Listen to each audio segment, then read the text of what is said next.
আছেন? রাজীব ভাই কোথায়? একজন মহিলা ইউএনও ছিল, টাকা ছাড়া কোনো কথা শুনতো না। লোকজন বলতো যে উপজেলাটা থেকে গেছে তো সব লুটপাট করে নিয়ে গেছে, বলতো না? এরপরে মুশফিক ভাই আসলো, খুবই ভালো মানুষ, জীবনে কারো 1 টাকা ধরে নাই, সবার সাথে ঘাটতারামি করছে। বর্তমানে আমাদের যিনি ইউএনও আসছেন, আমরা এখন পর্যন্ত শুনছি ওনার রেপুটেশন ভালো। ইউএনও হোক ওসি হোক, যদি এমন হয় যে সে টাকা ছাড়া কথা শুনে না, কাজ করে না, টাকা দিয়ে উল্টা পাল্টা তাকে দিয়ে কাজ করে নেওয়া যায়, আমি আপনাদেরকে শুধু একটা কথা বলি, জাস্ট একটা সত্য ঘটনার ভিত্তিতে প্রমাণ নিয়ে আমাকে পর্যন্ত অভিযোগটা পাঠাবেন। যত বড় ক্ষমতাসীন ওসি পুলিশ ইউএনও হোক না কেন, আটোয়ারী উপজেলায় সে থাকতে পারবে না। আপনাদের ভূমি অফিসে, আমাদের ভূমি অফিসে একজন সাব রেজিস্ট্রার দরকার নাই। আগামী সপ্তাহের মধ্যে আমাদের সাব রেজিস্ট্রার আসবে, অলরেডি কথা বলা হয়েছে।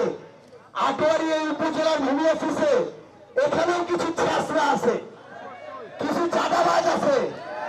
টাকা ছাড়া কোনো দলিল লেখা হয় না, টাকা ছাড়া একটা কাজ হয় না। আপনারা 2টা চাঁদাবাজকে নাম দিবেন। মেশিন চিটাগাং কোর্টে এসেছে, সেখান থেকে ঢাকা হয়ে সরাসরি।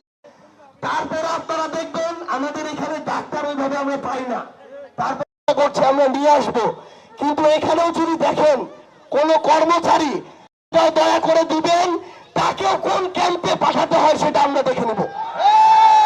একটা অনুরোধ করি, আটোয়ারী উপজেলায় ভালো শিক্ষক আছে, কিছু কিছু আগামীতে সবচেয়ে ভালো মানুষ যে হবে, আমি বলছি না আমাকে দিতে হবে, আমি বলছি না আটোয়ারী উপজেলার আমার এখানে রাজীব ভাই আছেন, রাজীব ভাই একটু এদিকে আসেন। আটোয়ারী উপজেলা ইমেজের ভালো মানুষ আটোয়ারী উপজেলায় 2-1টা খুঁজে পাওয়া টাফ। আমরা ভালো মানুষদের রাজনীতিটা করতে চাই। যদি অভিযোগ থাকে, মোখলেস ভাই একটু এদিকে আসেন। মোখলেস ভাইয়ের বাসা হচ্ছে মির্জাপুরে, উনি হচ্ছেন ঢাকায়, ওনার বড় ব্যবসা প্রতিষ্ঠান আছে। একটা কথা আপনাদেরকে বলি, আটোয়ারী উপজেলার অপকর্মকারীকে আমরা আর এই বাংলাদেশে এত সহজে মাথা তুলে দাঁড়াতে দিব না। অপকর্ম করে আর কেউ পার পেয়ে যাবে না। আমাদের কারো বিরুদ্ধে যদি কোনো অভিযোগ থাকে এবং প্রমাণ থাকে, অনেকে কিন্তু মিথ্যা ষড়যন্ত্র করে। আটোয়ারী উপজেলার বাড়ি একজন সাংবাদিক আছে, ছেঁচড়া এবং ডাক্তার, বিভিন্ন জন বিভিন্ন ধরনের প্রোপাগান্ডা ছড়ায়। এইরকম প্রোপাগান্ডায় কান দেওয়া যাবে না। যদি